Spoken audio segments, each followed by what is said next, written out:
Namaste everyone. Thank you for watching this short video on the secrets of fasting. Okay, so fasting is a very common remedy that is recommended for most of the planetary combinations by astrologers across all the spectrums. Okay, if you follow Lal Kitab, or if you follow Parashara or Gemini,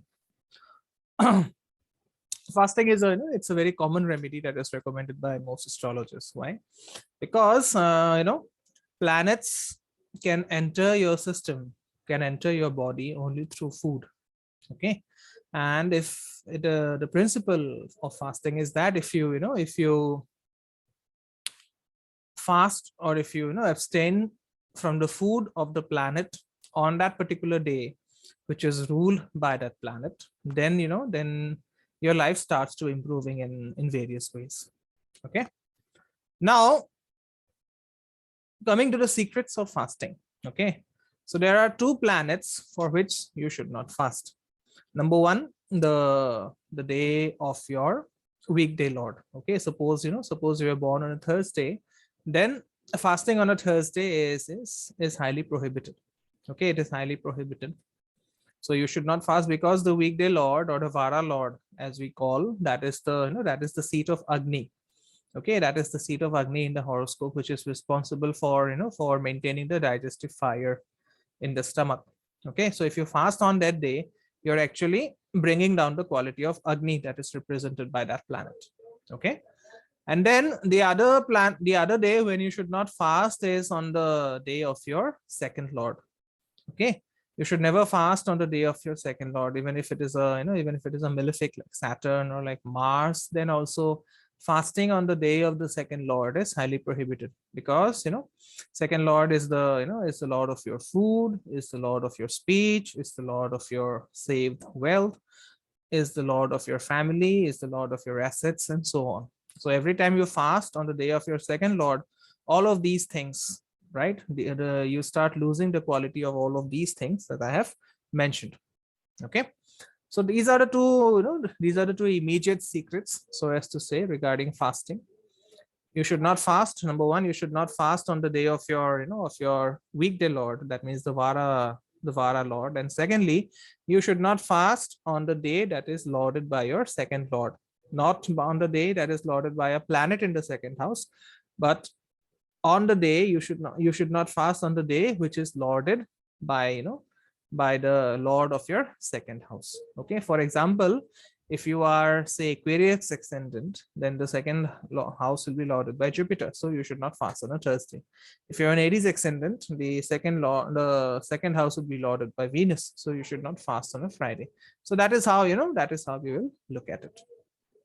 Okay, now what to do during a what to do during a fast. So number one, the day of your fasting, it is a common practice that most people get up late, thinking that that they will actually they will actually occupy their sleep will actually occupy the time during which they are supposed to fast. So that is a very wrong approach again.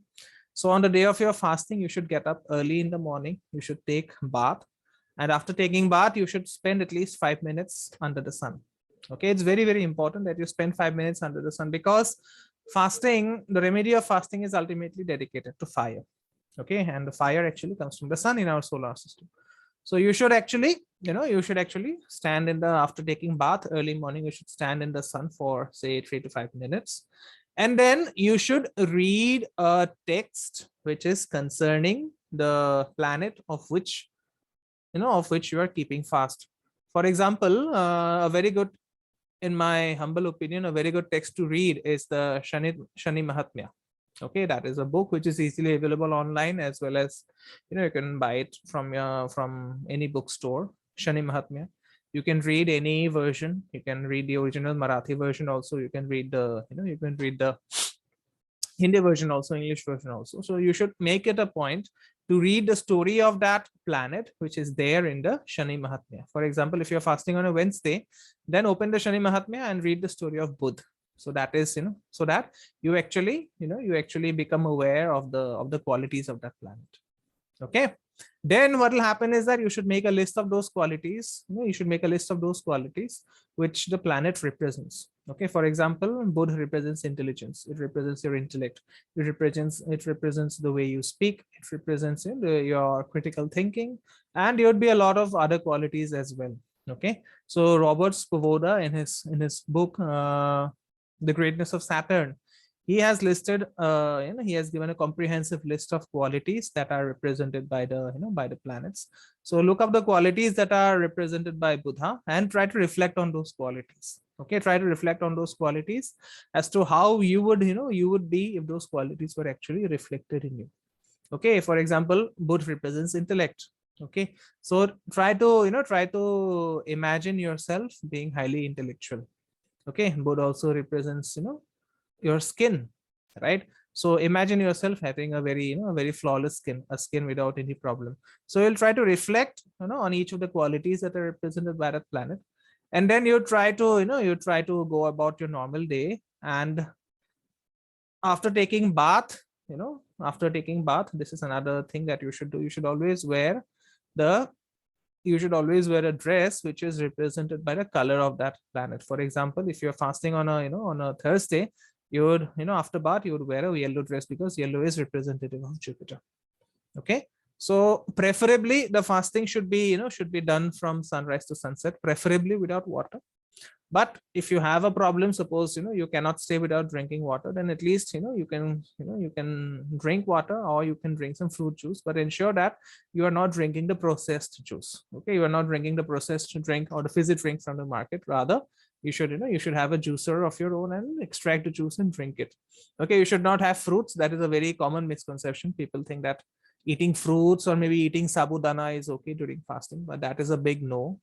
Okay, no solid foods, that is.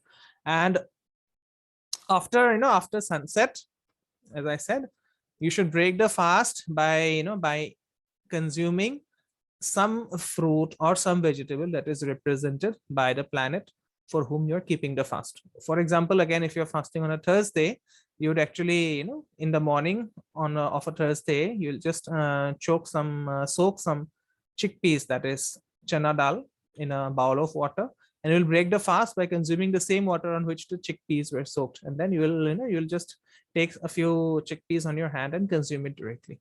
Okay, and then at night you'll actually abstain from any kind of food grains. Okay, at night after your fast is over, you'll abstain from consuming any kind of grain. For example, rice, for example, wheat. You'll abstain from consuming grains. Then maybe you can have sabudana, or you can have some fruits or maybe a lot of fruits, and then go to sleep. Okay, so that is the way a proper fast should be done.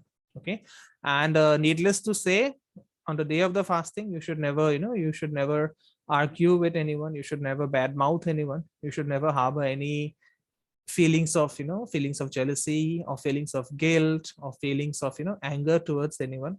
You should maintain an emotional equilibrium throughout the entire day of fasting. Otherwise, the fasting does not work. Okay, so this is about the secrets of fasting that I had to share from my end. Okay, I'll see you soon. And if you want if you have a query regarding your chart, or if you want a consultation, you are always free to reach out at the number which is given in the description box below. That's all from me in this video. Thank you for watching, everyone. Namaste. Om Gurave Namaha.